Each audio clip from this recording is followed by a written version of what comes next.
India, land of mystery, is the seventh largest landmass and second most populated nation in the world.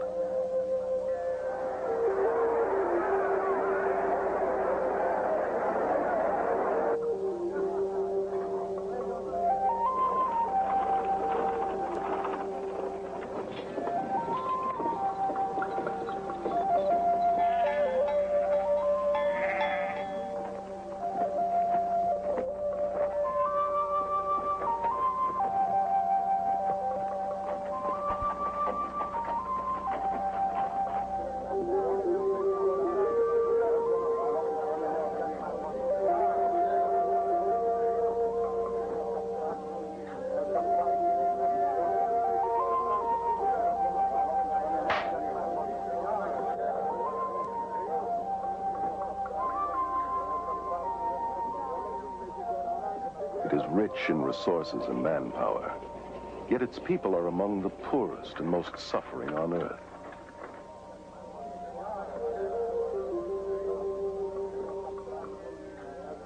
Millions of Indians suffer from malnutrition, disease, and poverty. The people are apathetic because their religion has taught them to be detached observers, disregarding the agonizing lifestyle which imprisons them.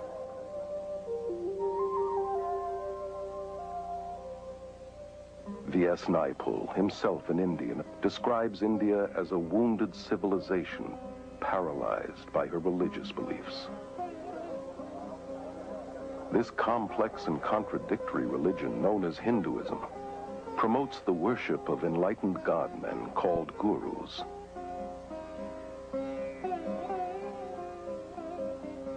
And countless idols.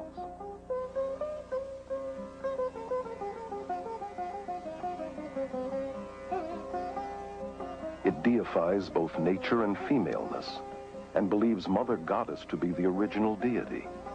She is worshipped in many forms, as Mother India, venerated in the shape of her map, as Mother Earth, reverenced in the cow, whose urine is even seen as sacred. In Goddess Kali, the goddess of death and destruction, who demands to be pacified with blood sacrifices. And in Holy Mother Ganges, the largest river in India.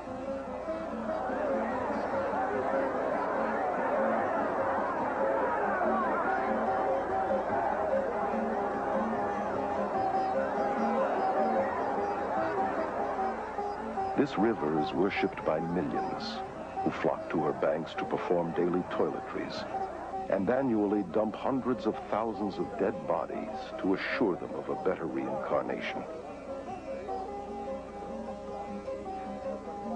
Its pollution does not dampen the spiritual fervor of the people who believe its waters to be essential for all religious ceremonies, and imbued with magical and healing powers. Incredibly, the West is today looking to Hinduism's superstitions for hope. The religion that has all but destroyed India has now infiltrated every area of Western society. Protesting that it is not religious but scientific, it is transforming our minds, science, medicine, mass media, politics, and the church. Hinduism is most seductive when it wears the mask of Christian terminology, and has shockingly managed to disguise itself as the latest Christian thought. Hundreds of thousands of Western pilgrims have journeyed to India seeking enlightenment, and have disappeared by the hundreds.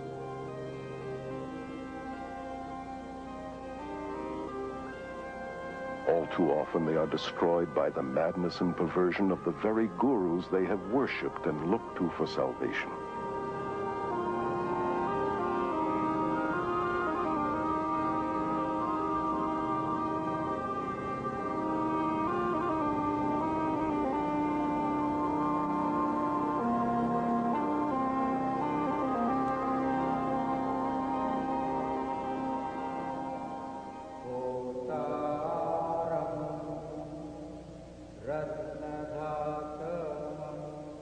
Here in Delhi, India, Guru Darshan Singh, only one of hundreds of gurus, has personally converted or initiated some 15,000 followers.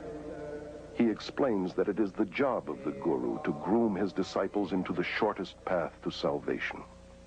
Salvation is the same, but you know, we have various paths leading to it. You know, some of the paths are long paths, other paths are the short paths. Why is a master then necessary? Master is necessary, you know, to groom you into the shortest path. Descended from a long line of Hindu spiritual masters, Rabindranath Maharaj is a former guru and accomplished yogi who was worshipped by thousands. In his autobiography, Escape into the Light, he tells of his life as a guru and why he abandoned Hinduism. The Hindu needed to be near his guru. The Hindu needed to consult his guru. He eventually saw his guru as the only means to salvation. It is absolutely extraordinary also to look at disciples of some of these gurus that I saw in India, for example. These adoring, huge, open eyes that just will accept anything from him and that just love him beyond anything. I loved Maharishi. I worshipped him. Therefore, everything he said or did or thought was perfectly right in my eyes. I just met Bhagwan and there it was. It's nobody else than him. Bhagwan is my master and I love him. I'm in love with him. That's the only thing I can say. Guru Bhagwan Rajneesh, given refuge by the American government after fleeing his native India, has purchased a 100-square-mile ranch in central Oregon, to which his red-clad disciples flock from all over the world.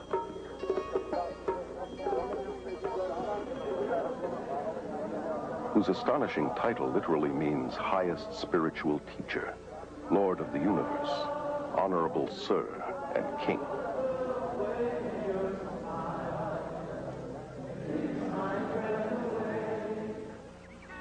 Carol Matriciana is a journalist and author of the book Gods of the New Age. Born and raised in India, she moved to London in 1973, where she became one of England's leading authorities on new religious movements. During the various celebrations in Oregon, Rajneesh comes out in one of his Rolls Royces 2 or 3 times a day and is worshipped, literally adored by his thousands of Western followers. It is so saddening to see their devotion for a mere human being who considers himself God, and their submission to his spiritual rules, like wearing his picture around their neck continually, or wearing various shades of red always, or changing their names to Indian ones. His spokeswoman and right-hand lady, Sheila Silverman, tries to explain the attraction and magnetism of her master. He is something that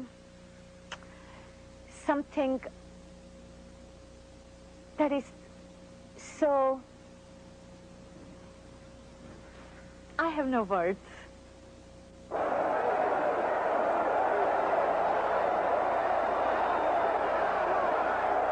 It is a love relationship, master and disciple.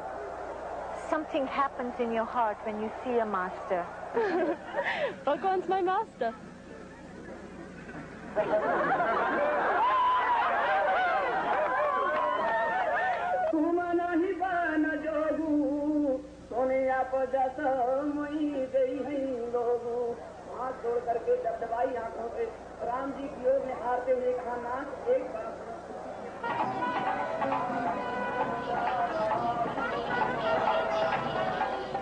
Back in India, the proceedings are on a much larger scale.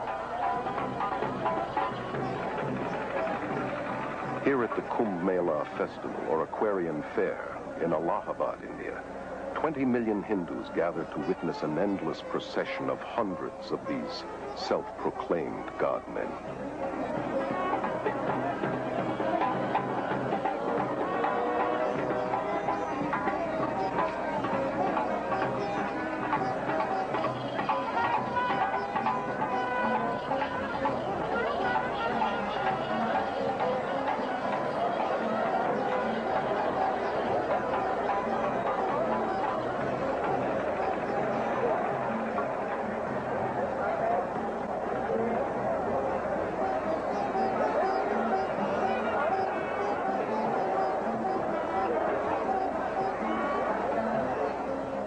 Even the dirt beneath these gurus' feet is an aid to the disciple in his quest for salvation.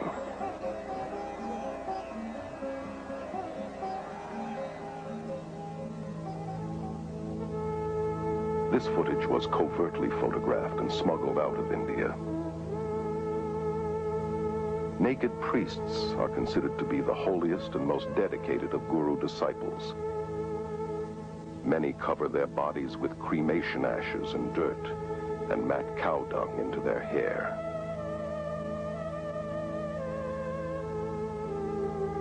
Some are armed and are dependent upon extremely potent drug concoctions.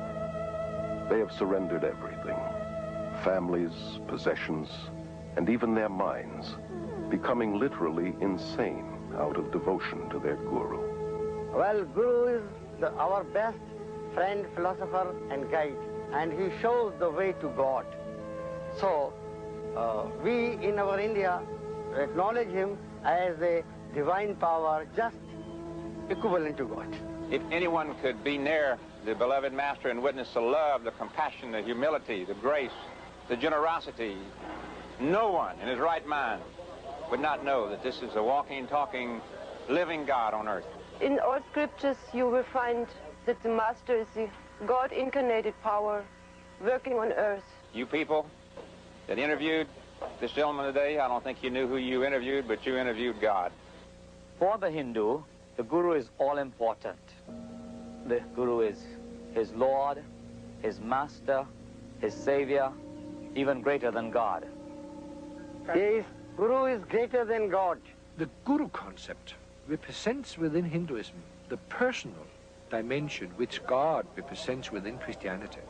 I have personally talked with many, many gurus, and the sad fact is that within their belief system, they have to be detached and removed from their emotions and compassion, and their cruelty and inhumaneness is seen as spiritual and excused as holy. I was really interested in their worship and their veneration and their adoration and the gifts and offerings they brought to me.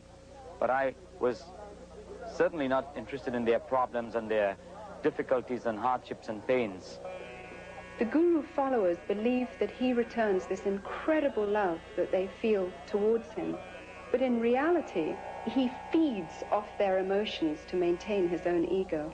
So many people come here because they too are in love with Bhagwan. They too are seeking the wisdom, the love that Bhagwan has to offer. He has so much love, and he gives his love to everybody, and it helps us to find our love in ourselves. The followers of Jim Jones, leader of the People's Temple, were convinced that their relationship was built on love. And nearly 1,000 of his devoted disciples committed suicide at his command. It was their final gift of total surrender to the leader they loved. Their lives cut short by a madman claiming to be God, the reincarnation of Jesus Christ. Guru Sai Baba is one of India's most powerful men with millions of Indian disciples and a growing Western following. He says of himself, "I am God. My power is divine and has no limit. There is no force, natural or supernatural, that can stop me or my mission." Today, hundreds of these professing God men are invading the West.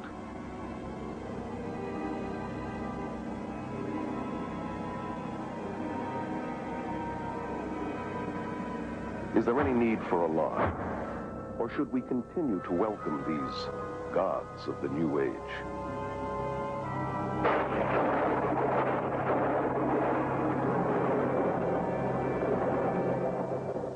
Prabhu Guptara, born and raised in India, is currently a journalist and media commentator in London. Gurus are going to the West because of two reasons. First, of course, they want to convert people. They want them to become followers of their own religion, in some cases themselves. And secondly, because they feel they have something to offer. What these gurus have to offer is a family, a community to belong to, which they don't have.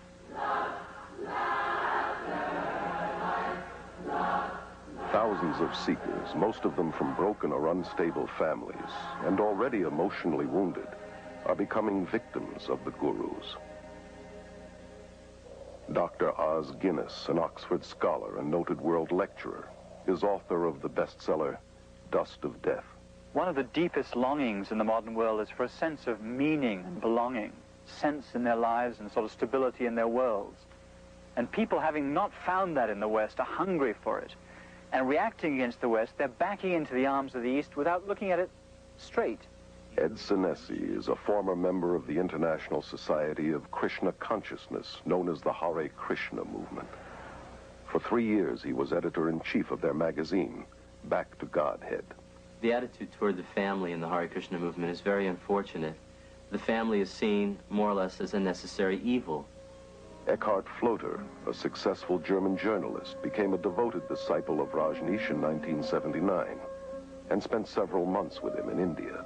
Rajneesh clearly says that the family, that marriage, that all these traditional family bonds are rotten. The only relationship that counts is between his disciples and him.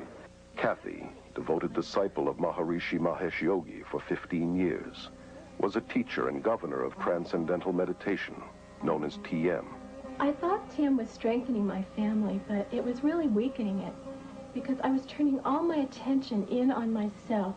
If you have an allegiance to your wife or your children, to the extent that you have that dedication to those people, you are less dedicated to the organization. I either had to become a member so I could go with him, or he was going to divorce me because he was not supposed to have any outside attachments. He said it wasn't that he didn't love me anymore, and in fact he still loved me very much. It's just that I was only human and Bhagwan was superhuman, and therefore he was more deserving of my husband's love than I was. How many of these people loved their neighbor, their family, in this totally giving way? Alexandra Schmidt is one of France's leading experts on new religious movements. How many have been so blind to all the negative aspects of a person they loved as to that of the guru? Ellen is a spokeswoman for the Brahma Kumaris Raja Yoga organization, which is completely administered by women who control 800 centers in 40 countries. Our organization has the practice amongst all the participants of celibacy, whether in individuals or married couples. I found myself being attracted to my wife, but I couldn't, because as soon as I felt attracted to her emotionally, physically, then it was difficult for me to maintain my celibacy. So the way I resolved that was to turn her into an object of dislike or hate. We have living proof of thousands of couples who are living in this way and are finding much greater harmony and pure love as opposed to limited physical love. Over 90% of the marriages in the Krishna movement end in divorce. Rather than using our energy in raising a family and being involved in many physical relationships, we're focusing that energy on spirituality. You see, what's so diabolical about all this is that it masquerades as spirituality. In some schools of thought, to be spiritual, celibacy is encouraged, and yet in others, sexual perversion is practiced, not only among the gurus themselves, but by their disciples, including young children.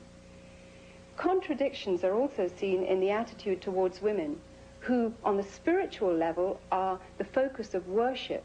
Their femaleness is seen as the creative power of God. For instance, to be initiated by a female yogini is considered much holier than initiation by a male. And yet, on a day-to-day level, women are considered lower than men and treated as less than human. Dr. Johannes Ogard is a professor at Aarhus University in Denmark. He is considered to be one of Europe's leading experts on Hinduism and its worldwide missionary movement. It's fair to say that according to Hindu doctrine, there's no salvation for women. Meaning that if women are to be saved, they have to qualify by serving the males in this life in order that they may be born as males in the next life. I had a conversation with a group of Hare Krishna female missionaries. The leader argued without the slightest irony that the most foolish male is always more intelligent than the most intelligent female. In the religious communities in India, which are known as ashrams, there is absolutely no place for children. And here in the West, the gurus generally don't want the burden and responsibility of children because it distracts the parents from devotion to him and his cause. They have a school system whereby they force the children at age 5 to live in the ashram. A lot of the kids did think it was like a prison. They didn't get to go anywhere but the ranch. And while we were at school, it's really just a place for the kids to go to get out of the grown-ups' way. And they separate them from the mother and father, which is very unfortunate and very destructive. Well, the kids would want to see their mom and dad, you know, just to be with them as a family. The kids wouldn't even know where their parents were, and they'd have to go look for them. And when they did, parents were usually too busy to talk to them. And so the kids were mainly by themselves and unsupervised. The most heartbreaking result of the guru invasion to the West is the damage and harm it brings to the children, those who have no other choice than to live in the ashram because their parents have chosen to follow the guru. Separated from parents and cut off from outside relatives, they become community property. They lose their individuality and identity and are alienated from society. Pastor Friedrich Hack has written over 30 books on various cults and is Germany's leading expert on new religious movements. Children brought up in a cult are only educated to follow the commands of their leaders. They never experienced freedom. They never experienced a responsible life where they could have their own choice, where they could follow their will. I've had these children taken them to parks, and they've seen normal people, and they'd recoil in fear from them because they don't look like devotees. The men don't have shaven heads or robes. I didn't want to leave the ranch. I'd rather stay there because I was scared of the people outside of it. Because, I don't know, you just got a feeling down there, so you were worked into staying there. Now, why would an organization want to disrupt families like that? My own understanding in the cult dynamic is that it's a principle of control, divide and conquer. According to the Guru Gita, one of Hinduism's most important scriptures, the follower must not only adore and worship the Guru as God, but surrender himself and all his possessions as well. Most of the gurus that I know of in the West are super rich. Gurus are more interested in white disciples than in Indian disciples, largely because they get more money from the whites. Rob, former transcendental meditator for 13 years, was a TM governor and in charge of teacher training at Maharishi International University. The TM movement is very wealthy. They have land holdings all over the world. They have beautiful hotels in Switzerland. They have university campuses in the Midwest. They have academies on the East Coast, the West Coast. Here he was getting served on silver plates 6 times a day, sleeping on a very soft bed, riding around in a Mercedes. But supposedly he was so renounced that he wasn't attached to these things, so that gave him a right to enjoy them. Maharishi made a statement that says, when the money comes to me, he says it's transcendental. Money is our last priority. Everything else is our first priority. Hundreds of gurus have grown incredibly rich in the West through tax-exempt donations and the manufacture and distribution of every kind of memorabilia honoring these self-proclaimed God-men. They have acquired vast land holdings, armed bodyguards, and outrageous luxuries, from posh hotels to their own fleets of planes, helicopters, and, as in Rajneesh's case, 40 Rolls-Royces. Why not Rolls-Royces? Why have anything less? This country is a capitalist country, and anything that produces or helps capitalism, why not? Anybody who says, why have Rolls-Royce? I say, you're a communist. The guru's hypocrisy is diabolical, criticizing the materialism and commercialism in the West and convincing their followers that non-materialism will get them up the spiritual ladder. These gods of the New Age are laughing all the way to the bank. I know of groups involved in drug trafficking, smuggling, prostitution, and the buying and selling of weapons, all done to earn money for the guru. I know of a variety of female disciples who were prostitutes in Bombay and making money with it. I have evidence that the Rajneesh organization is making a lot of their income through illegal trafficking of drugs into this country. If you have your head in a right place, you can create money. It is an art. They were encouraged to smuggle dope from India to Europe, and from this money they could pay their workshops. If they have to tell you they're with the Christian Children's Fund, or they're with the Salvation Army, or they're using the money to find men missing in action in Vietnam, whatever they have to do to get the money, they'll do that because they believe what their guru told them, that the end justifies the means. Hinduism teaches you to die to the voice of conscience inside that says, it's wrong. It teaches that there is no sin. This can be seen in the way that gurus and their disciples justify murder, violence, robbery, bribery, and crooked business transactions, all done in the name of heavenly deception. People were encouraged not only to spy on each other when they were not properly surrendering to the master, people were encouraged to lie to each other. The mail is censored. We know of bribery with local politicians. People undergo, as I did, a change in their value system and become confused about what is right and what is wrong. Another danger that you can see in a lot of the Eastern thinking is the sort of syncretism and the failure to make distinctions so that you transcend not just right and wrong, but this and that. And I think it's very important to say there are distinctions, not just between right and wrong, between all sorts of things, to think critically, to think clearly. The whole philosophy of Hinduism is very relative. There are no absolute moral standards upon which to act. Your feeling of right or wrong would change according to your level of consciousness. You can become so completely under the power of this particular person that you refuse to think, or if you like, you're unable to think. You can lose the power to take decisions of any sort, no matter how trifling, in any area of your life. Sally Belfridge, former resident of Rajneesh's religious community in India, wrote of her disillusionment in her book, Flowers of Emptiness. I felt more and more kind of drawn into this emptiness of his. It's impossible to describe. It's more than charisma. Charisma doesn't do it justice at all. It's more than an aura. I really believe that he knew something I didn't, that he was on a plane that I was not. They ask you for total and also brainless obedience and worship because they are God and they are more than human, and you have to follow these gods.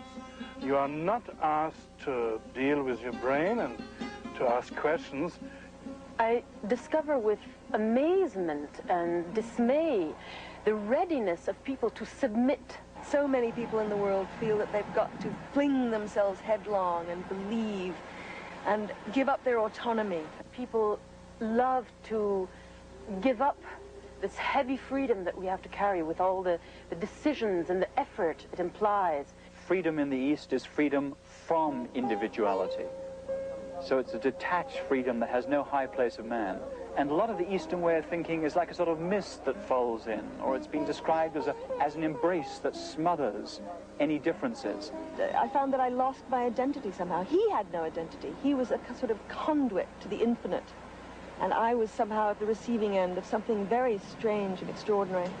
It is part of the world of illusion, and the goal is to withdraw and detach yourself from it. So there's no high view of, say, social action or compassion or an outraged concern to see justice in this world. On the contrary, if you do things like that, very often you're just tinkering with a person's karma. They believe that when a person suffers, that is what he's due as a result of the law of karma, because you've done something very sinful in this lifetime or in a past lifetime. So there's very little compassion. One just was taught to ignore all of the dreadful, the intolerable poverty and suffering of India. There were beggars clustering around the gates of the ashram day and night, children starving, living in little huts, surrounding what was supposed to be a religious community. The contradiction was disgusting to me, but most of the sannyasins failed to notice it. It appeared not to bother them in the least. Life is suffering. Therefore, you cannot escape suffering without escaping life. Interfering with suffering, entering into suffering, is totally ununderstandable for a real Hindu.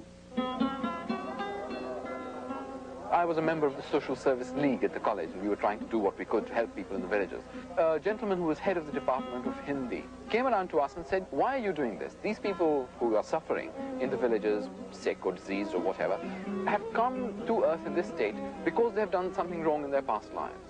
Now, no matter what you do to them, if you cut short their suffering in this life, what will happen is they will simply come back in their next life in the same state or a worse state. So you're really wasting your time. Suffering is there, and you can't do anything about it. But you can meditate yourself away from suffering. We feel that the cause of suffering is within, and so to allow people to experience peace themselves, we teach courses in meditation. They seek to escape suffering by numbing their emotions and compassion through meditation. Maharishi, TM's guru, once said that a hungry person can become a happy hungry person through practicing meditation. Humanitarian activities are, again, by principle, foreign to Hinduism. When they are found within Hinduism, it is a direct influence from the Christian missionary movement, a sort of imitation of Christian missionary activity. Contrast, say, part of the Eastern view with the Christian view. One of the stories I've heard that meant a lot to many people is the story of the Zen poet Isa in the 17th century. He lost all 5 of his children and then his wife, whom he greatly loved, and each time one of them died, he went to the Zen master and said, now how can I take this? And the master said, always remember the world is dew, D-W. In other words, the sun rises, the dew disappears. Don't get hassled, don't involve yourself in mourning and grief. And he went home and wrote what became his most famous poem. And transliterated into English, it goes like this: the world is dew, and yet, and yet. In other words, the world is dew, there's the logic of Buddhism. And yet, the humanness which is not satisfied or fulfilled because it wants more of an answer than that. Now, you compare that, say, with Jesus, who face to face with death was not detached or uninvolved. He was angry and he wept. Why? Because death is outrageous. God didn't make the world like this. Something's out of joint, something's wrong. And the Christian view sees evil and death as the wrong they are and therefore fights them. And that's what the East lacks. In the Christian tradition, the suffering is taken so seriously that God himself had to enter it and take it upon himself. Without this taking upon himself the suffering of mankind, there is no Christianity. That's the heart of Christianity. Although the Hindu tries to convince himself that suffering is only in his mind, an illusion as he calls it, Maya, at the same time he believes that he has to suffer again and again by forever being forced to return to this world through reincarnation. There is no escape from this endless wheel of samsara, life and death, because in Hinduism, unlike Christianity, there is no forgiveness, because there is no sin. Therefore, sadly, also, there is no hope. All the gurus that I know of in the Western world teach reincarnation, a doctrine very central to Hinduism.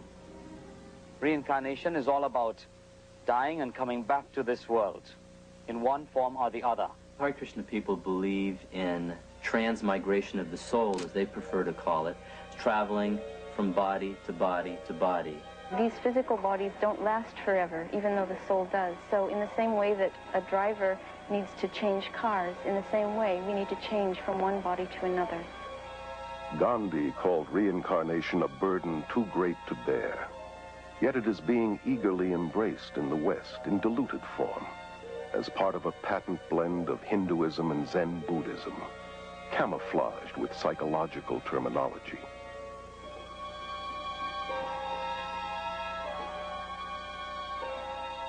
This New Age religion is promoted through thousands of worldwide networks and hundreds of major gatherings, such as this Mind, Body, Spirit Festival held in Los Angeles. It is a westernized version of India's Kumbh Mela and promotes many of the same gurus and practices, from astrology and palmistry to psychic readings, healings,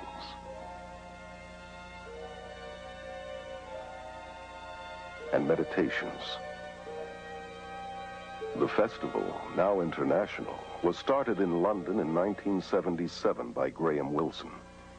He explains the New Age interpretation of reincarnation as an upward evolution to a higher species of mankind.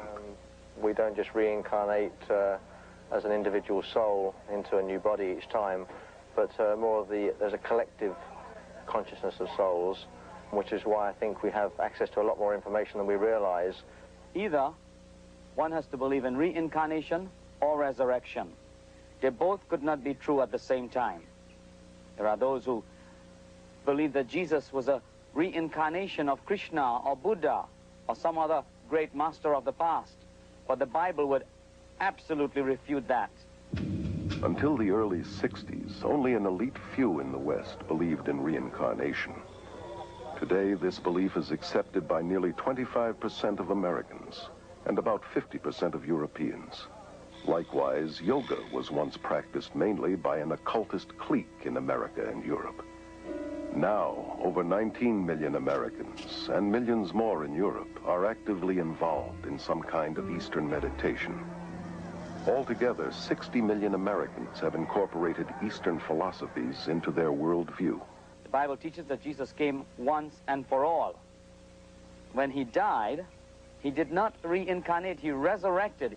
It is appointed unto all men to die once, and after death comes the judgment of God. I noticed that in the Western world, reincarnation has become something of a fad. However, in India and in Asia as a whole, reincarnation is certainly not a fad. It is a form of punishment. This circle of life and death, dying and living, is a horrible understanding. It is understood as a horrible concept within Hinduism, because the only aim of the Hindu religiosity at its core is to get out of this circle, to escape this endless living and dying. And the means to get out of this circle of suffering is yoga. Yoga goes all the way back to the Hindu god Shiva, who is called Yogeshwara, meaning Lord of Yoga. You find yoga being taught in several of the major Hindu scriptures. Krishna, one of the many Hindu gods, was an advocate of yoga. Yoga is also mentioned in the Gita as the main means to attaining salvation. The word means basically to yoke, union. The goal of the Hindu is to be yoked with Brahman. Brahman is the Hindu concept of God, the all or the absolute. Yoga, in its many westernized forms, is also at the heart of the New Age movement that has adopted Hinduism's basic beliefs and goals.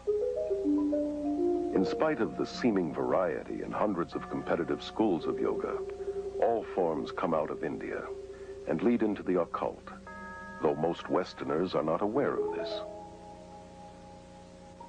Yoga techniques include breathing exercises, or prana, positions called asanas, dissolving the mind, known as laya, psychic powers called siddhis, repetitious chanting, named mantra, and deliberately cultivating black magic, known as tantra.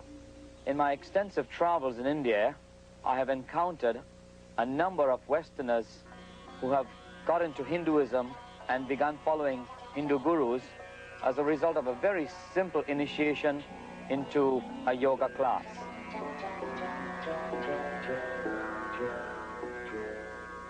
Yoga is in many ways the heart of Hinduism. There is no Hinduism without yoga, and there is no yoga without Hinduism. Although there are many types of yoga, the one most familiar in the West often passes for physical exercise and is called Hatha Yoga. It promises mental and physical health, but its Hindu roots and real goal to yoke with Brahman are seldom taught. Ellen believes that Raja Yoga, or yoga of the mind, is the highest form of Hinduism.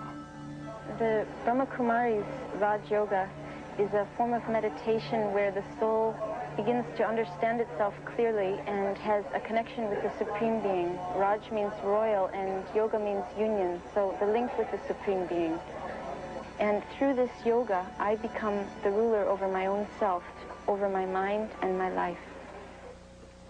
Johanna Michelson, former yoga teacher and assistant to a psychic surgeon, tells of her experiences in the occult in her autobiography, The Beautiful Side of Evil. Another word for mantra is charm, or to cast a spell, if you will. And in mantra yoga, a word or a phrase or the name of a demon god is repeated over and over and over again to bring the individual to a vibration level that will attract that which is being chanted for, to bring about the desired effect. It's exactly what the white witches and magicians, so-called, use in the casting of their spells. We were always told, no, it's just a meaningless sound. Had nothing to do with Hindu gods. But every time a person would sit down, they'd be invoking a Hindu god by thinking that mantra over and over again, be stronger in their life. Om Namo Narayana, Om Namo Narayana, Om Namo Narayana. It's just one of them.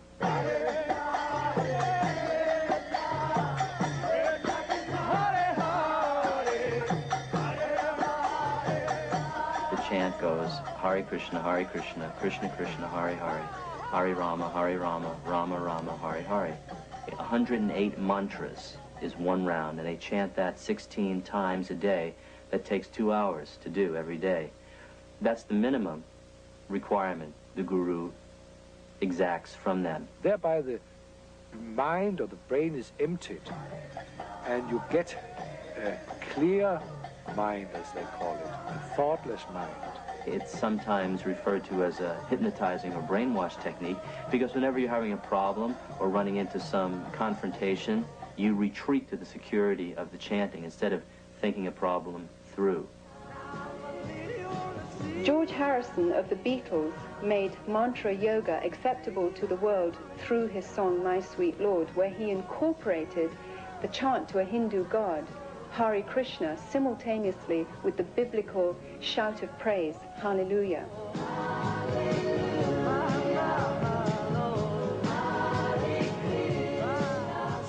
He said he did this deliberately to show that both religions are the same and to make Hinduism more acceptable.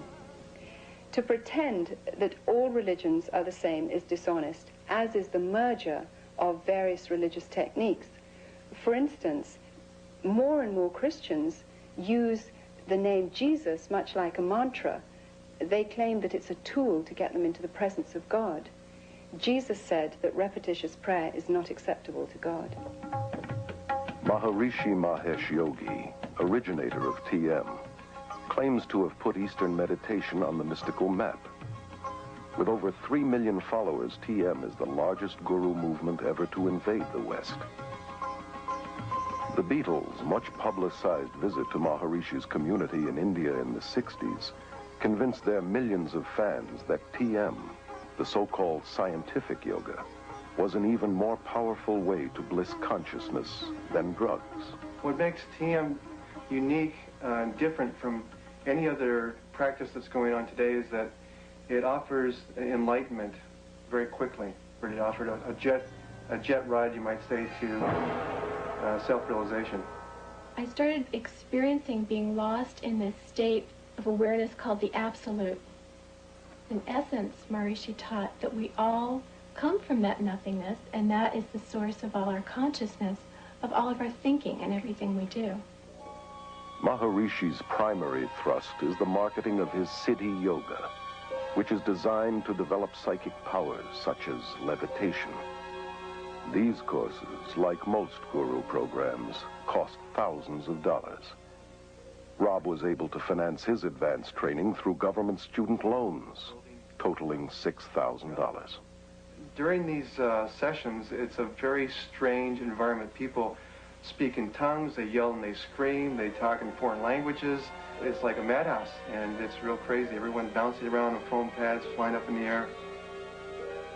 Rajneesh is one of India's most controversial gurus, largely because of his endorsement of shocking sexual practices as a prerequisite for salvation.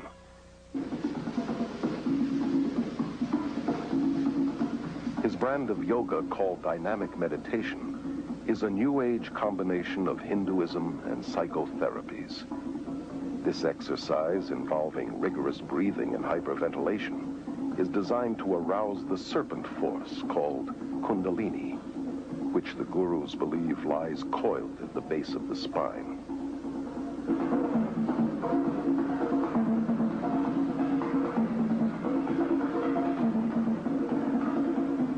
I did dynamic meditation every day. We also called it Kundalini meditation. It starts off with a cathartic breathing, and the reason for it is just to move your energy and to get you out of your head and into your body, and you just breathe.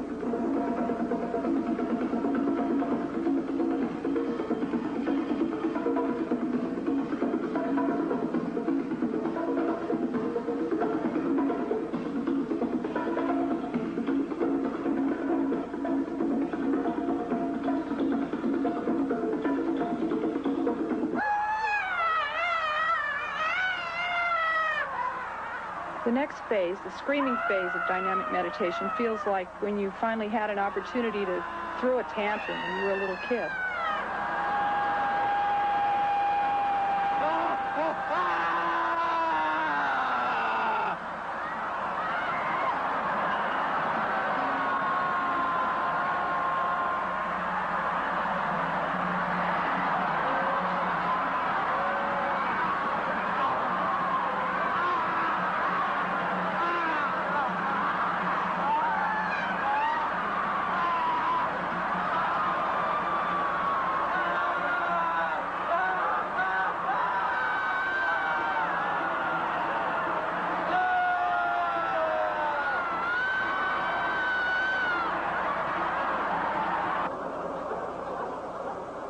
By the time you get to the third phase of jumping up and down and yelling "who," you're hardly there at all.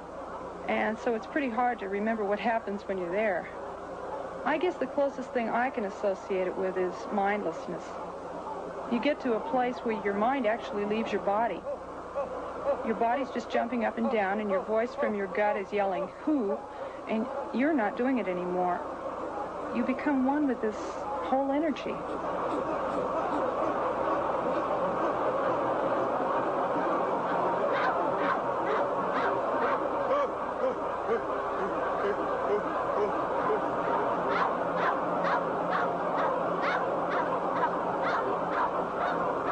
The next phase in dynamic is the quiet space. Someone yells "stop," and you've just been doing 30 minutes of intense catharsis. And what happens after being in such incredibly intense movement for so long is just a feeling of peacefulness and stillness. My mind actually stops, and I feel a oneness with the whole universe. There have been glowing reports published giving credit to the gurus and their pseudo-psychological techniques, but neglecting to mention the thousands of cases of emotional and mental breakdowns, insanity, suicide, beatings, murder, rapes going on in guru centers, various guru centers worldwide. It is alarming to realize these dangerous techniques for enlightenment are being incorporated in psychotherapies, self-help seminars, and are even being accepted in mainstream Protestant and Catholic churches and seminaries.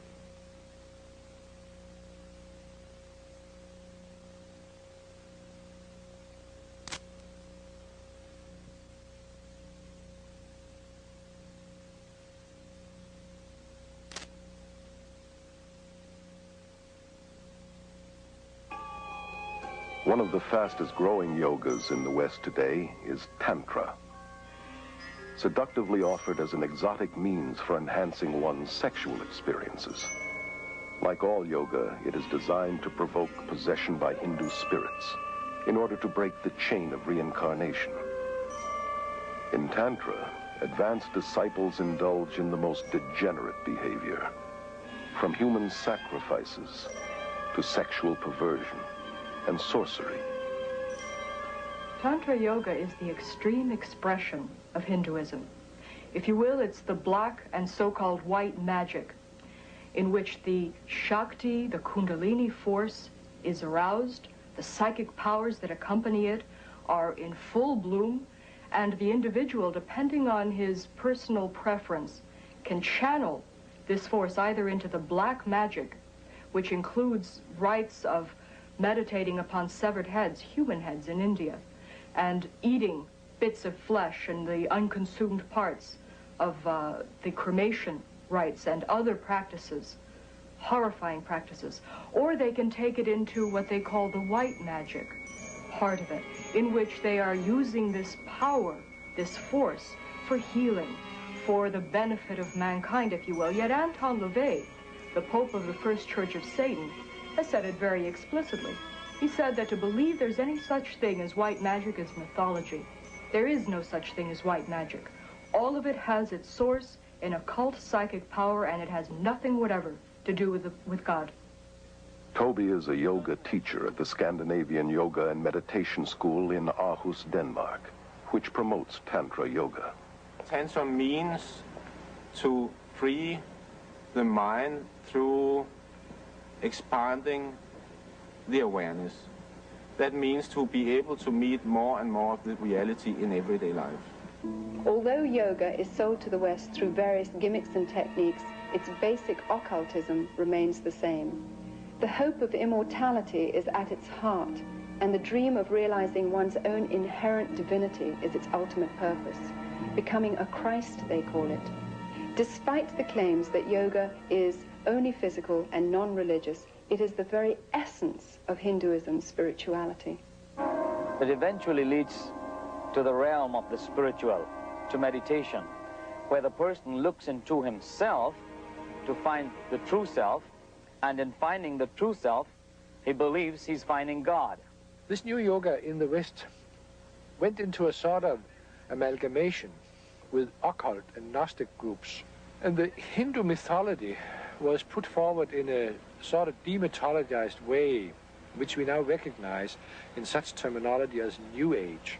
The age of the enlightened man, the age of Superman, the man with super consciousness has begun.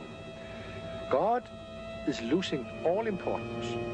Man is the only thing which matters. And man is saving himself by his knowledge, by the development of his mind faculties. You know, the frightening thing to me now, as I look back, is I started having the experience that I was God.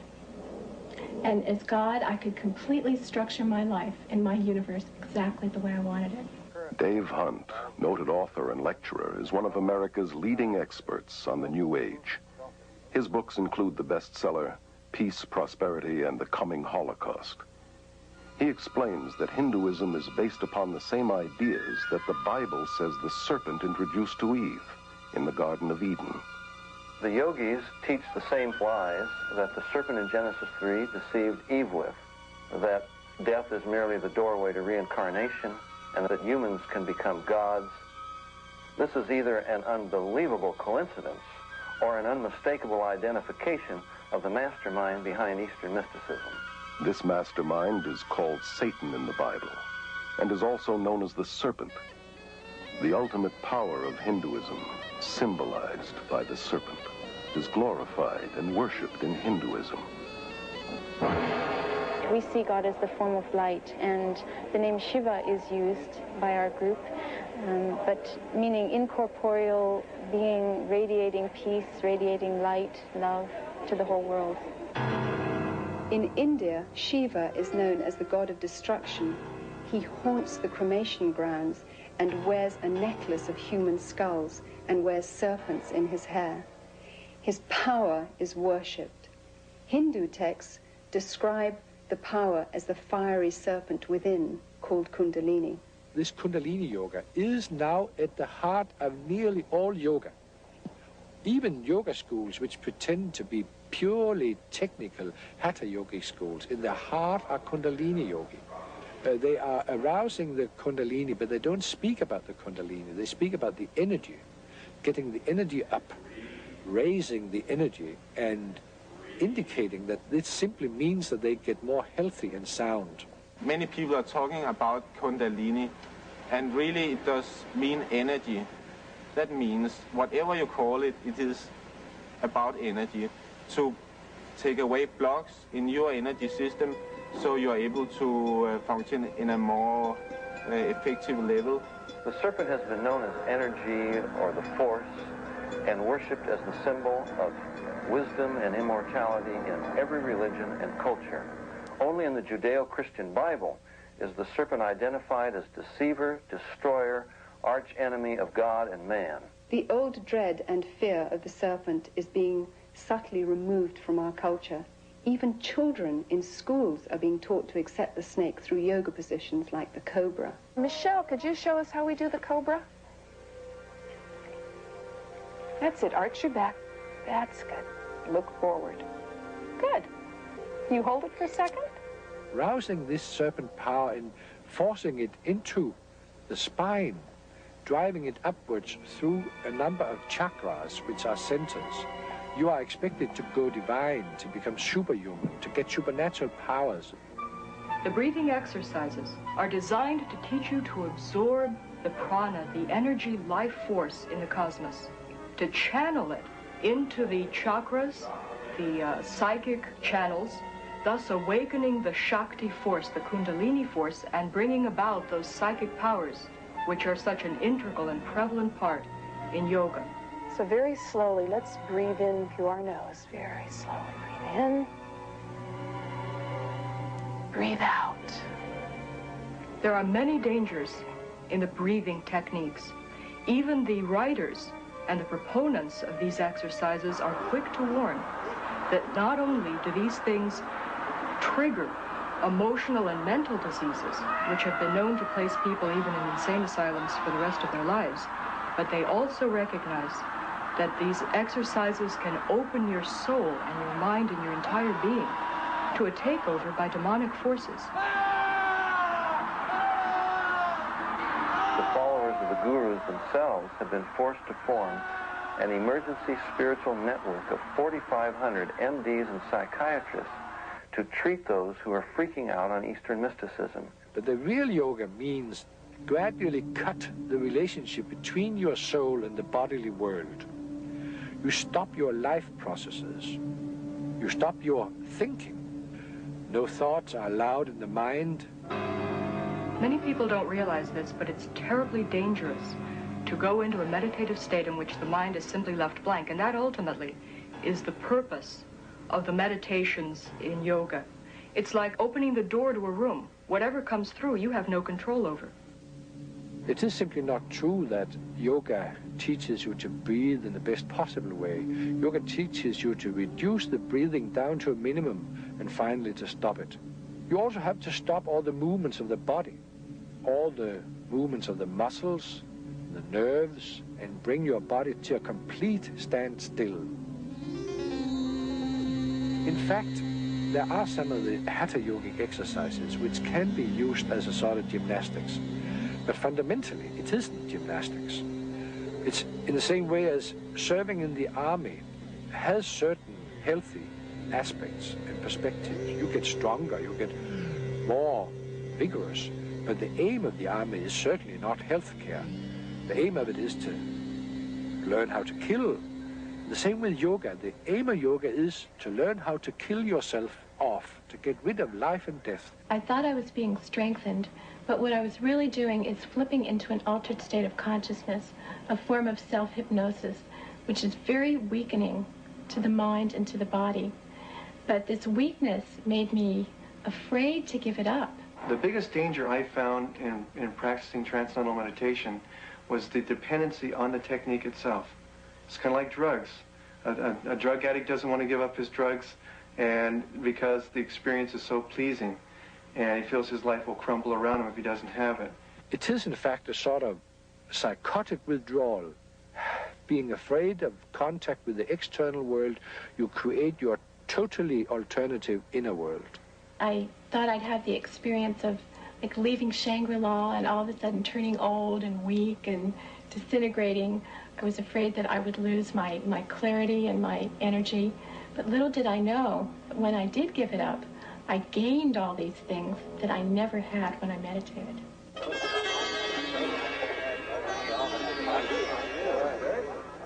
Once a religion for Indians alone, Hinduism has become radically evangelistic. through adopting the principles of Christian missionaries who introduced cultural and social reforms in India. In 1966, at an international Hindu conference, leading Hindus planned a strategy to convert the world.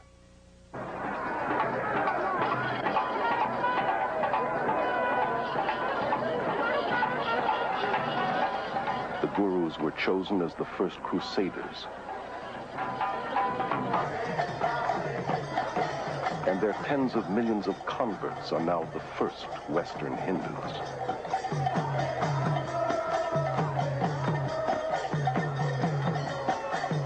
At the World Congress of Hinduism in 1979, a spokesman declared that our mission in the West has been crowned with fantastic success. Hinduism is becoming the dominant world religion, and the end of Christianity has come near. At the 1981 TM conference in India, a spokesman stated that the entire mission of TM is to counter the ever-spreading demon of Christianity. Therefore, Hinduism is by nature anti-Christian. It's not just that Hindus don't like Christianity, but the whole Hindu understanding is the absolute opposite, the real alternative to Christianity. The religion that is out to destroy Christianity is being embraced by millions, including many in the church today who are naively succumbing to spiritual propaganda and unwittingly becoming disciples of the gods of the New Age. Behind today's aggressive campaign for world Hindu domination is a secretive organization called the Vishva Hindu Parishad. It is the world missionary organization of Hinduism. Reading from its constitution, paragraph 4, to establish an order of missionaries, both lay and initiate, the purpose of propagating dynamic Hinduism, and going on, the purpose being to open, manage, and assist seminaries or centers for training such missionaries. The word missionary returns in the Constitution several times, and it's clearly indicated that this is a world organization for Hinduism. The Hindu Vishva Parishad, in its magazine, very clearly states that the yoga teachers in various parts of the world are the front missionaries of Hinduism. Obviously, they don't know it, but they are looked upon like that by these people who are running the central organization. The teachers themselves are being duped, hypnotized, brainwashed, whatever you want to call it, but not seeing what is really happening there. While a guru disciple, Prema Nayak was an accomplished yoga teacher for 10 years. Yoga teachers are blind leading the blind. They themselves do not understand what they're into. They don't have any idea what they're teaching. This is really being used to reach the souls of students and innocent people in this country and other countries who come for an exercise class. As I look back on it, I see it was a subtle infiltrating of my beliefs and ideas. It totally changed my worldview. It gave me little or no moral standards by which to guide my life. I was becoming a Hindu, and it was a very big deception. The Vishva Hindu Parishad's plot to convert the world to Hinduism has created thousands of New Age worldwide networks with tens of millions of converts, all working for a new one-world government. Through the repackaging of yoga, the Western mind is being systematically conditioned to accept a neo-pagan worldview. Combined with New Age thinking, it claims to offer more integrity, selflessness, goodwill, freedom, and says it is the very alternative to Christianity's narrow way. Yoga is really part of our society now. It's being sold everywhere as technique for relaxation, for becoming unstressed, brighter, more beautiful. The self-centered world of glamour promotes yoga, meditation, and visualization techniques as a means to a healthier and more beautiful body, mind, and spirit. Spirituality is in, but with an anti-biblical meaning. Even relaxation has become a spiritual quest for one's so-called full potential through holistic massage, isolation tanks, and hundreds of other New Age techniques. Most of the 2,000 YMCAs across America offer yoga classes. And nearly 2/3 of all universities and colleges make yoga available as part of the curriculum. Many of the people practicing yoga that I have met say to me that they only practice it because of the physical benefits. Any Hindu would tell you, however, that there is no yoga that is purely physical. One of the first things I learned in my teacher's training class was that I must talk to the students about the philosophy behind yoga, that this was just as important as the exercises. I will count. Relaxation at the end of yoga class is really hypnosis, where each part of the body is relaxed. So while they were in this state, I read to them about the Hindu philosophy or something from one of my guru's books, so they got it whether they wanted it or not. Yoga exercises were not designed for physical fitness, but to realign the serpent force within the body. To achieve godhood, that yoking, which is what yoga means, with Brahman. Anyone interested in physical fitness ought to do exercises designed for that, not yoga. Many hospitals have set up their own yoga and meditation classes to provide stress reduction for patients, doctors, and nurses. Doctors and dentists who wouldn't think of promoting Christianity or Judaism on the grounds that it is religious are unwittingly involving their patients in Hindu practices. The last 2 years I've been working with some German doctors. That was in research of breathing exercises.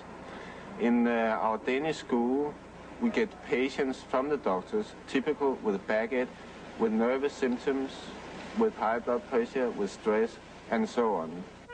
In addition to promoting yoga, fitness and health magazines advocate various schools of vegetarianism, a practice essential to Hinduism. An extreme example is macrobiotics, which attempts to manipulate spirituality through diet.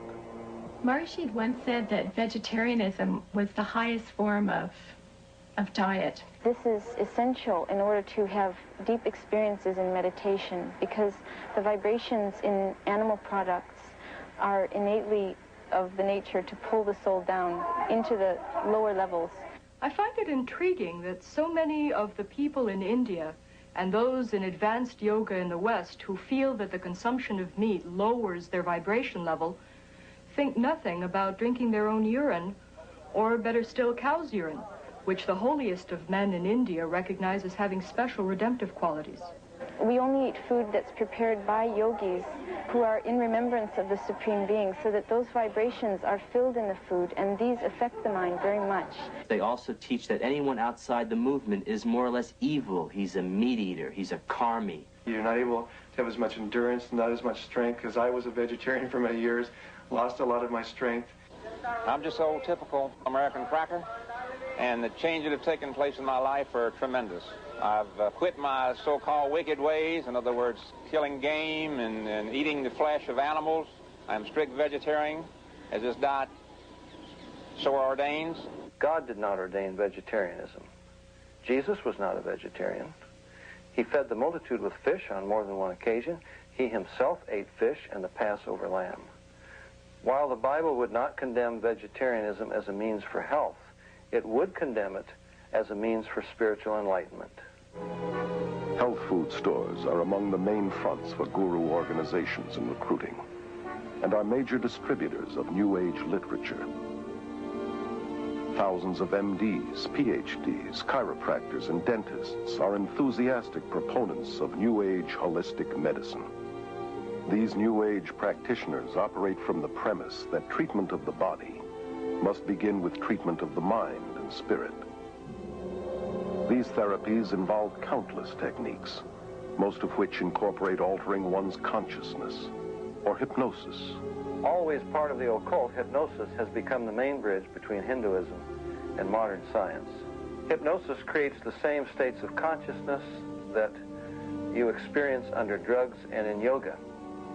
Accepted in medicine and psychiatry, hypnosis is the heart of self-improvement and positive mental attitude courses. And hundreds of misinformed Christian psychologists use hypnosis in their daily counseling. Even in the church today, faith in God is being replaced by faith in our faith, in our positive thinking, in the idea that somehow if I can make myself believe that something will happen, then it really will. This is a counterfeit of the true faith. Many believe that hypnosis is okay if used by qualified counselors. Somehow used by the right people makes it scientific and not occultic. So Christians naively use it, as do many of the new consciousness movements like EST, Scientology, mind dynamics, silver mind control, and alpha brainwave training. In pursuit of Freudian myths, psychiatrists use hypnosis to regress patients back into their childhood and into the womb where they relive the traumas of their birth, despite the scientific fact that the prenatal, natal, and early postnatal brain is not sufficiently developed to carry memories. I did indeed experience my original birth thought, but I felt it wasn't enough. I went back and I experienced my thought during my conception, and then I went back from there to a previous lifetime to experience why I had structured my conception the way I did. I mean, it's never ending. You can just keep going. Moreover, they take them right back into prior lives where they come out with factual recountings of lives they've lived all over this earth. Obviously, the memory is not coming from the brain. It's coming from a deceptive source. The field of medicine is embracing numerous New Age beliefs that cannot be explained scientifically, such as acupuncture, which claims to manipulate the Kundalini force with needles, and biofeedback, which uses a monitoring device to train a person to control ordinarily involuntary functions, such as blood pressure. The Menninger Clinic's documentary on biofeedback calls it the yoga of the West. Elmer and Alice Green, pioneer biofeedback researchers, admit that it creates the same state of consciousness and results as yoga. This electronic yoga has now been introduced by psychologists into the world of sports, including the Olympics. Businessmen are coming to yoga today because they want to be relaxed in the middle of their day. They want to train their ability to concentrate. Self-help therapies are a motivational tool used by hundreds of competitive businesses across America. Weekend success and positive mental attitude seminars and mail-order subliminal persuasion cassettes promise to improve personal and business performance through a blend of humanistic psychology and Eastern mysticism. One such course, called New Age Thinking for Developing Your Full Potential, has changed thousands of lives for such prestigious clients as the IRS, CIA, U.S. Army, Navy, and Air Force, NASA, General Motors, IBM, Xerox, Rockwell International, Bell Telephone System, Bank of America, and scores of police and fire departments. The human potential movement, with its emphasis upon self, self-esteem, self-love, self-acceptance, a positive self-image, is simply a westernized version of the yogi's self-realization, the guru's concept of the divine within, that we're all God. Rolling Thunder, the Shoshone Indian medicine man, has said, scientists will eventually discover what pagans have always known. That's exactly what's happening through the invasion of Eastern mysticism into the West. Many leading scientists have enthusiastically embraced Eastern mysticism in recent years. Hinduism, which claims to be the oldest religion, is being deceptively packaged as the new science. And a lot of the East is very seductively packaged. It's put over very carefully so that they don't stress the religious side, they'll put the scientific. They don't stress the spiritual side, they'll put the physical fitness or whatever. The yoga we teach has nothing to do with religion. It is scientific methods in the way that you do something and then you get results. Maharishi found out that in the United States that people would not buy the religion package. So offered the scientific package, started getting scientists involved, started to do experiments on meditators such as the breath rate, the brainwave patterns, etc. And when they found out that the metabolic rates lowered during meditation, they found they could present it scientifically and people would buy it better that way. Even as teachers, we were taught the puja ceremony. We were bowing down to Hindu gods, and yet we didn't really feel we were teaching a religion. I think that's extremely deceptive and dishonest, because the deeper you get into it, for instance, as people are initiated and so on, what they're taught is the pujas and the basic words and the rituals that are Hindu worship. Of course, many Englishmen and Americans don't realize what the words mean, but if they just asked what the Sanskrit meant, they'd realize that's fundamentally religious, and the whole thing is basically, in that sense, dishonest. Children practice it. It is used for teaching languages. It is used for the businessmen, for all levels of society. It's taught in the schools. In schools across the Western world, from kindergarten through university, Hindu occultism is being openly taught in spite of the otherwise enforced separation between church and state. Guru Thakkar Singh was invited to speak at a high school in Southern California. Kurt, a student there, became so overwhelmed that he actually moved to India, where he is now a devoted follower of Thakkar. It's only half an hour talk and 20 minutes meditation. And the experience I had while there was like nothing I'd ever experienced before. And just the air, the energy in the chapel where he was speaking was just electrified with feelings of love and just a peace, a hushed quiet that was just bewildering to me. It seems outrageous that in public schools across America, where Christian prayer has been outlawed, yoga, Eastern meditation, and visualization techniques, which are simply forms of Hindu prayer, are not only allowed, they're being actively promoted. Here in some of the schools in the West, in the PE classes, after having started with the physical aspects of yoga, the teacher eventually has the kids chanting words like Om, Rama, or Krishna, names of the gods. Starting right down from the teacher to the student, we learned that the yoga could really help the kids reduce tension and center themselves. Many teachers are now being encouraged to develop a mass consciousness among the students. Let's relax. We're going to very slowly lift our hands up. Children are taught to let go of their critical faculties and center in on their intuitive feelings and experiences. Just really, really relax.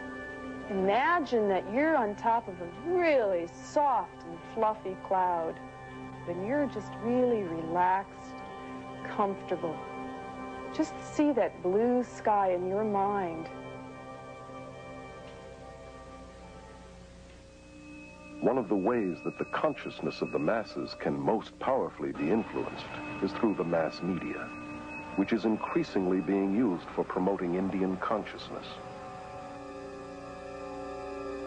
The film Gandhi was probably the most effective piece of Indian propaganda to invade the West. It was a political advertisement controlled and heavily financed by the Indian government and promoted by the peace movement. It propagates a false message of Hindu religious tolerance and non-violence. Historical accuracy was discarded.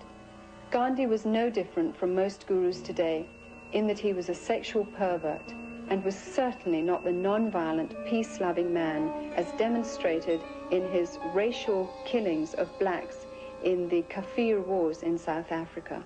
The most important message of the film was that Gandhi was one of the first gurus to link Christianity and Hinduism to form one package, a new religion. I consider him to be one of the fathers of the New Age movement.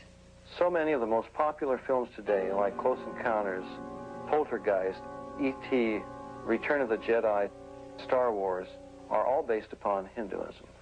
For example, the Force has a dark and a light side. That's black magic and white magic. The doorway into the occult is an altered state of consciousness. This is the way that Obi-Wan initiates Luke into the Force. He has him working a laser sword. He says, Luke, your problem is you're trying to think. He puts a visor over his face so he can't see, and he says, Luke, you got to tune it out and let the Force take over. That's an altered state of consciousness. In The Empire Strikes Back, Yoda is a yogi. He's got Luke standing on his head going through various contortions to develop the mind power to raise a spaceship out of the swamp. And when Luke can't do it, Yoda does. And Luke looks on and says, I don't believe it. And Yoda says, that's your problem. In other words, it's all in the mind. If you would only believe it would happen. And when Luke goes into the cave to confront Darth Vader, Yoda says, don't take your laser sword, Luke. You don't need it. All you need is within you. That's the divine within. And when he cuts off Darth Vader's head and it rolls to the ground and he opens the visor and sees his own head, that's the most powerful presentation of Eastern mysticism you could ask for. The Beatles sang it, I am you and you are me and he is she and all is one. We are raising an entire generation of children under the bombardment of cartoons and television shows and fantasy role-playing games and movies that are telling them that the occult and Eastern philosophy is a wonderful thing, not something to be afraid of, not something ugly and fearful, but something beautiful with the darling reptilian creatures with the great psychic powers that are drawing these children into an acceptance of things that are dangerous beyond anyone's comprehension. The minds of children are being trained in the use of the supernatural and taught the principle of creating what seems like reality through Hindu psycho-spiritual techniques of mind power. Dungeons and Dragons, for example, requires participants to mentally murder, rape, torture, and otherwise commit mayhem with the aid of occultic powers.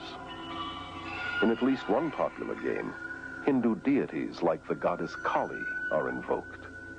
Hindu religious techniques, including repeated chants, visualization, and casting spells, are used to overcome enemies. For you students who are new to our fantasy games class today, we're going to be playing Dungeons and Dragons, and I'd like to talk about a few of the advantages of using Dungeons and Dragons in a classroom. You may be wondering why you get to play games in school time. These games are used in gifted children's programs throughout the United States. A clear majority of state-supported schools and colleges incorporate them into their curriculum. And we call this an integrated curriculum. You guys are kind of familiar with that. You may encounter some violent creatures on the way, but the object is to be able to dispose of this ring that is the symbol of evil in the kingdom of Middle-earth. A child can understand the dark and light side of the Force. And to understand the Force is to understand basic Hinduism. George Lucas, creator of the Star Wars series, is in real life a devout believer in the Force, which he says can enable anyone to read minds, see past and future events, levitate, and plug into a nether world of psychic energy. The Eastern gurus, the occultists, cultists of every description, have taken the terms of the Bible and felt every liberty to redefine them according to their basic presuppositions. God becomes not a personal individual, a spirit with whom we have a personal relationship. Through his son, Jesus Christ, he becomes an impersonal force. God is something, an energy that permeates every one of us, each and every one of us. And it's both personal and non-personal. Jesus becomes not the way, the truth, and the life, but an avatar, a way shower, one of many paths to God. Jesus Christ, of course, was an enlightened master. Bhagwan is another Jesus, another Buddha. Jesus Christ was a great master, like our master is today. The Word made flesh, as the Bible puts it. Jesus himself warned us that in the last days many would come claiming to be Christ and Messiah. Our landscape today is literally crawling with individuals claiming to be Christ, and the Eastern gurus are right on the top of the list. There are two things the gurus have done.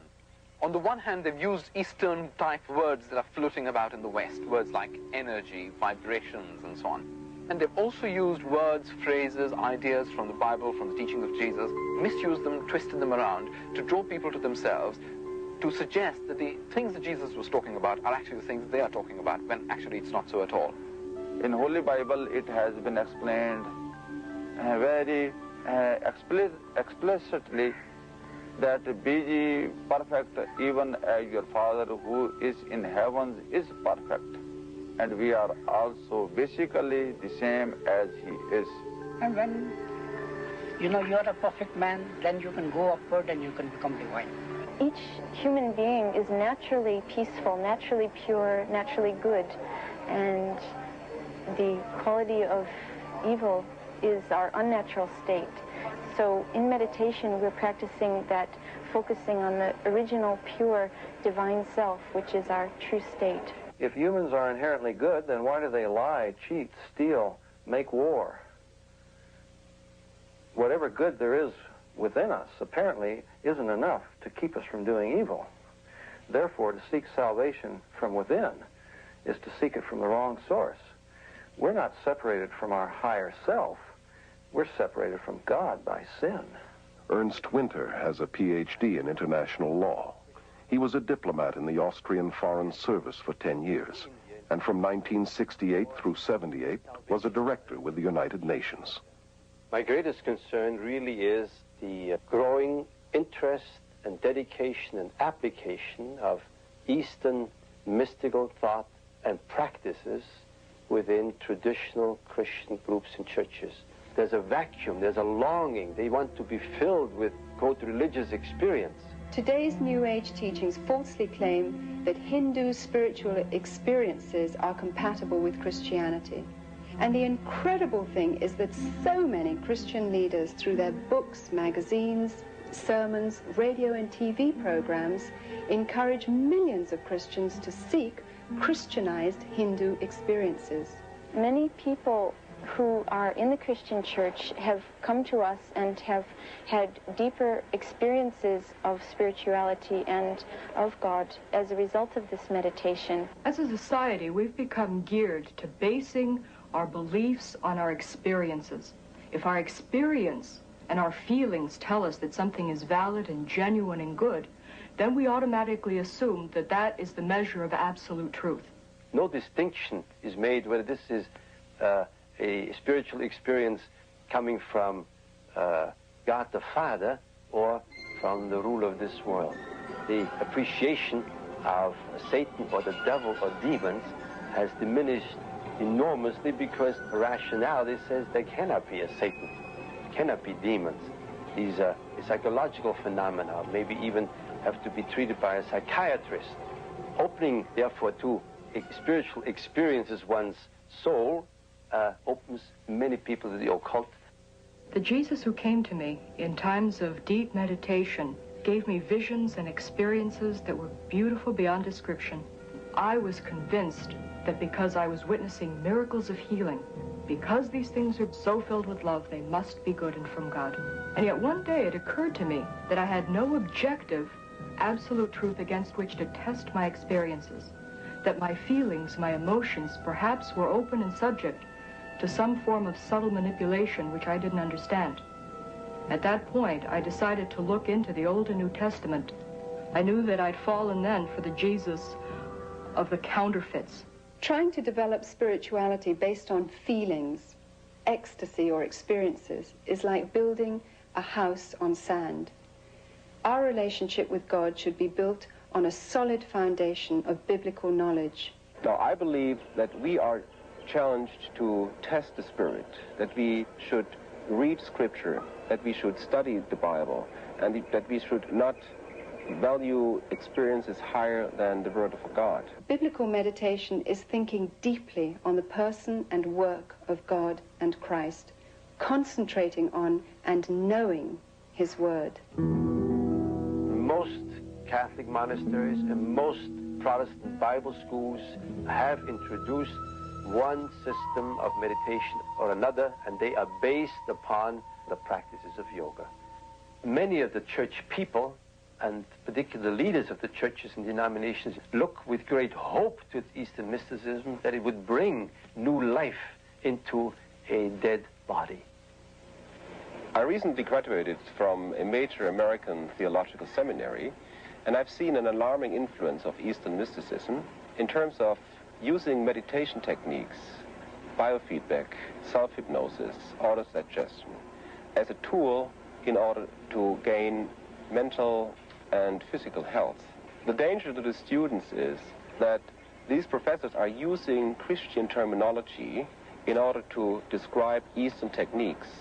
One of the professors who is teaching Christian meditation told us to empty our minds because we should kind of image God in this meditation. The belief that we can create reality with our minds comes directly from the Hindu concept that everything is an illusion, or Maya.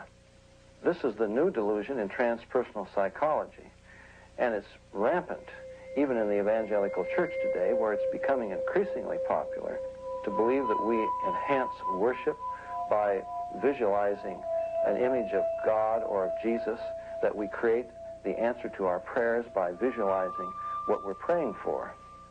Creating a visual image of Jesus or God in our minds is no less idolatrous than if we made the same image out of wood or stone.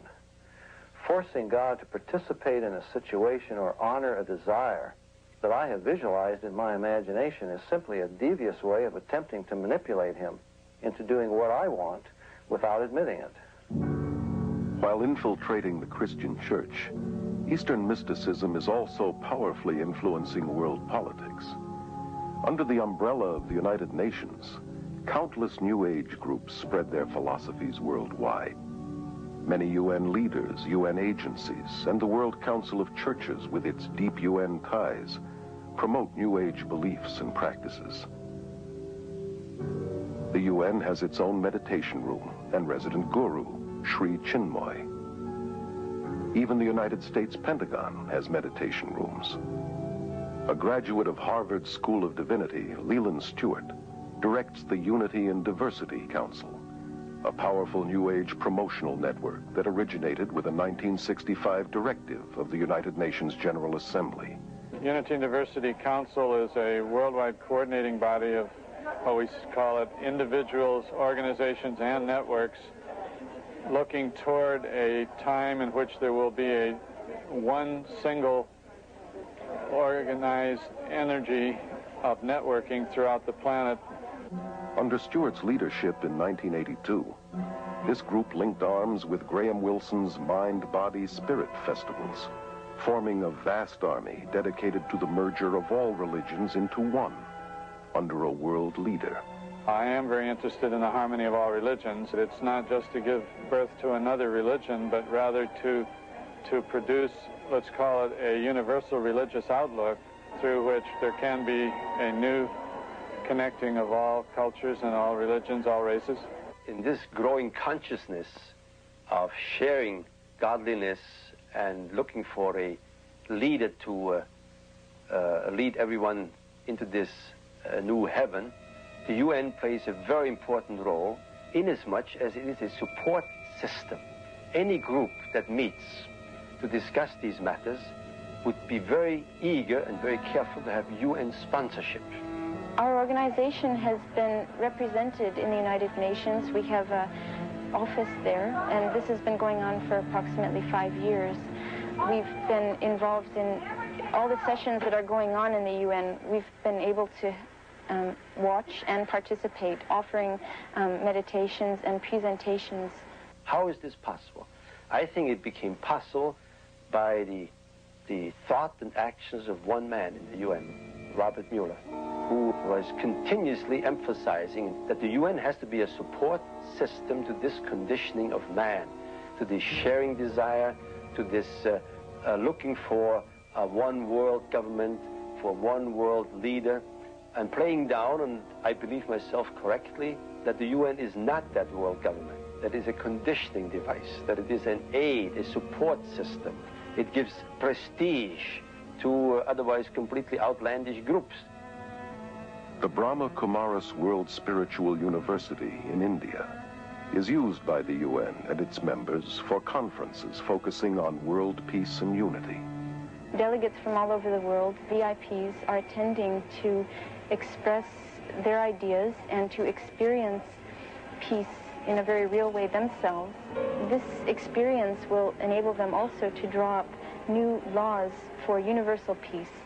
This will be endorsed by heads of state and submitted as a practical form for the United Nations.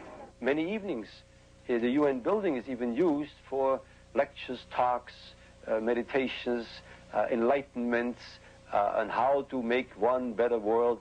The leaders are asked to meditate and be involved because this is part of their instruction, their brainwashing, and all this is part of the conditioning for the vision of a new world or of a new age. This guruistic system in politics is very dangerous for our democratic society. It will at least bring a loss of freedom, a loss of security, and a big danger for all mankind. So I believe Guruism is preparing the world for some political fascism too. Actually, we're being prepared for this surrender to an authority in a way that perhaps we don't realize. We are going through right now strange bathing in Eastern concepts of consciousness, states of consciousness, bliss, reincarnation, energies, vibrations, all of these words that have become very commonplace, really, in the Western languages, are also modifying our mind. They are changing our way of thinking. And this changed way of thinking puts us into a mental state, if you'd like, and prepares our intellectual functionings for this surrender. More than ever before, the human race seems willing to surrender spiritually and emotionally to a charismatic leader who can offer peace and prosperity to a world trembling on the brink of ecological and social collapse, international financial chaos, and a nuclear holocaust. Well-known New Ager Benjamin Creme claims to be the coming world leader's advanced public relations man. In 1982, full-page advertisements around the world announced the coming of Creme's New Age Christ, which gave fresh hope to millions. At this press conference in Los Angeles, he described how this Christ would make himself known. It is a truism today to say that we are at the dawn of a new age, the age of Aquarius. And it is important to remember that all of the great religions await the coming of a teacher. The Christians await the return of the Christ. The Muslims await the Imam Mahdi. At the same time, the Buddhists await the coming of another Buddha.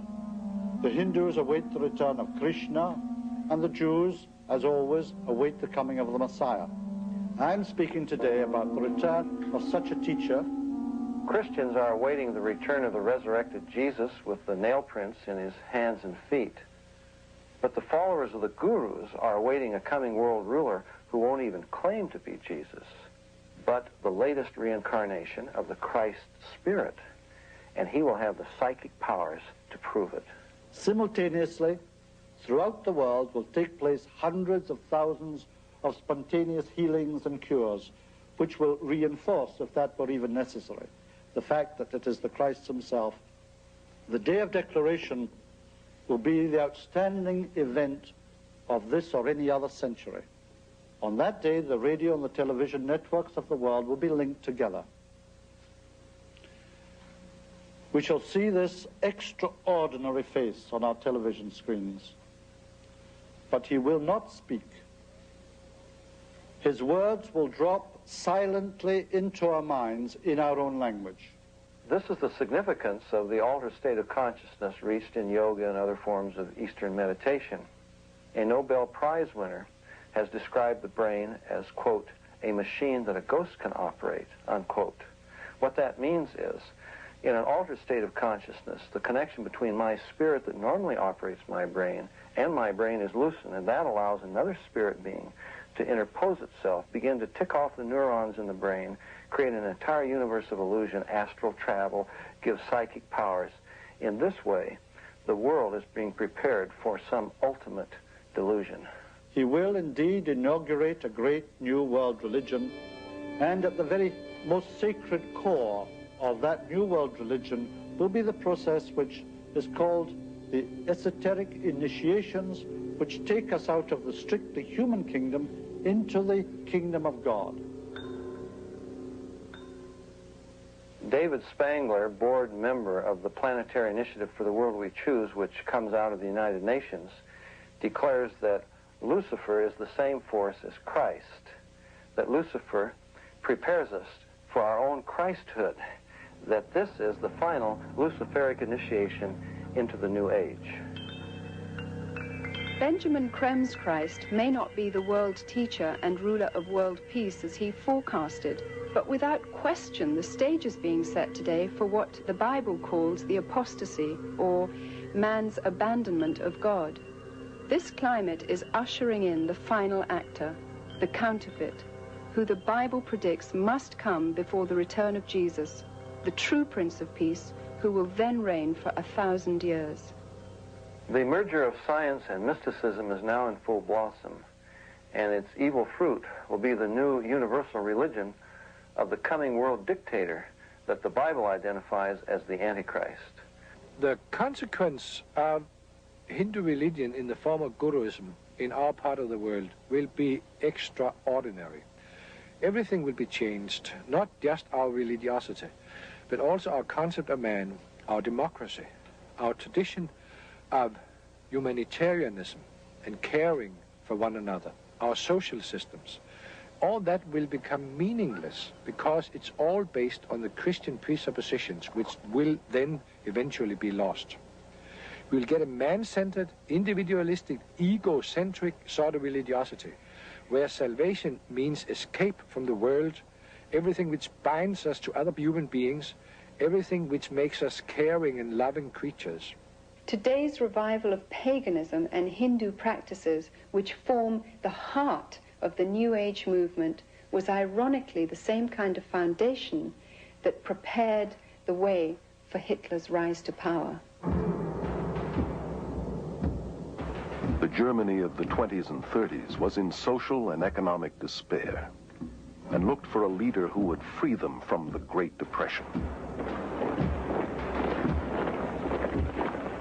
The man with a promise of hope was Adolf Hitler, who claimed he was ordained of God to usher in 1,000 years of peace and prosperity. His hypnotic powers manipulated an entire nation to surrender its collective mind to him. Obsessed with the occult, Hitler drew many of his bizarre ideas from Hinduism. Within Guruism, it's therefore not surprising that we find very positive sentences, very positive stances in relation to Nazism. A number of the gurus have praised Hitler for what he has done, including his killing of 6 million Jews.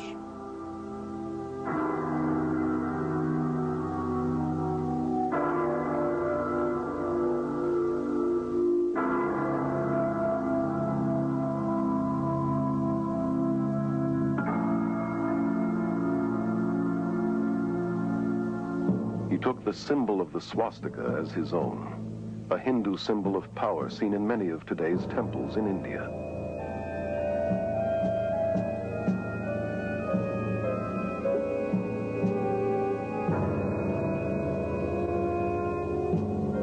Millions of Germans who submitted to Hitler as though he were God died for him and his cause, much like the followers of Jim Jones.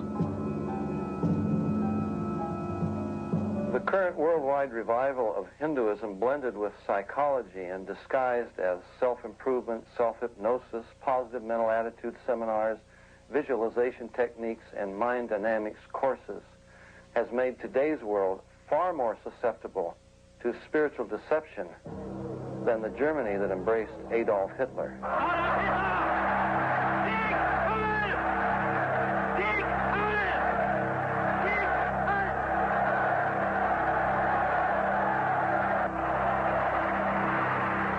Today, a desperate world is looking for another spiritual leader.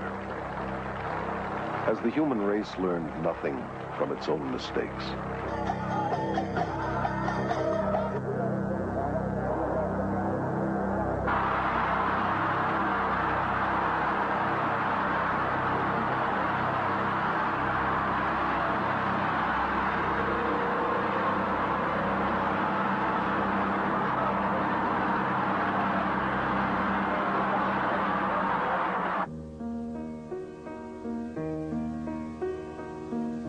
Jesus says, "See to it that no one misleads you.